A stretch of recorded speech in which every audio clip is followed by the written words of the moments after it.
योग की उत्पत्ति का स्रोत।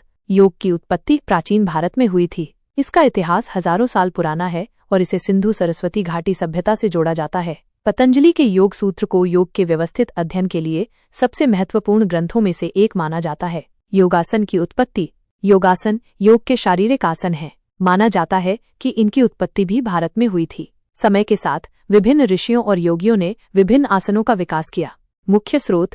योग और योगासनों के मुख्य स्रोत प्राचीन भारतीय ग्रंथ हैं, जिनमें शामिल हैं वेद, विशेष रूप से ऋग्वेद, जिसमें योग का पहला उल्लेख मिलता है। उपनिषद, इनमें योग के दार्शनिक पहलुओं पर चर्चा की गई है। योग सूत्र, पतंजलि द्वारा संकलित, यह योग का एक व्यवस्थित अध्ययन है। हठ योग प्रदीपिका, यह ग्रंथ हठ योग और आसनों पर केंद्रित है। प्रमुख आसन। कुछ प्रमुख योगासन हैं।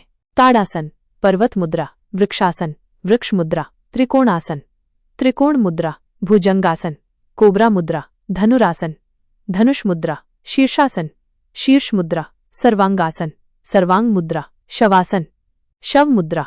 करने का ढंग। प्रत्येक आसन को करने का एक विशिष्ट ढंग होता है, जिसमें शरीर को एक विशेष स्थिति में लाना और कुछ समय तक उसी स्थिति में बने रहना शामिल है। आसनों को करते समय सांसों पर ध्यान देना महत्वपूर्ण है। करने का समय। योग करने के लिए सबसे अच्छा समय सुबह खाली पेट होता है। हालांकि इसे दिन में किसी भी समय किया जा सकता है। भोजन के बाद कम से कम 2 घंटे का अंतराल होना चाहिए। देश दुनिया में लोकप्रियता। योग आज दुनिया भर में लोकप्रिय है। यह शारीरिक और मानसिक स्वास्थ्य के लिए एक उत्कृष्ट अभ्यास माना जाता है। इसकी लोकप्रियता का कारण यह है कि ये सभी उम्र और फिटनेस स्तर के लोगों के लिए उपयुक्त है।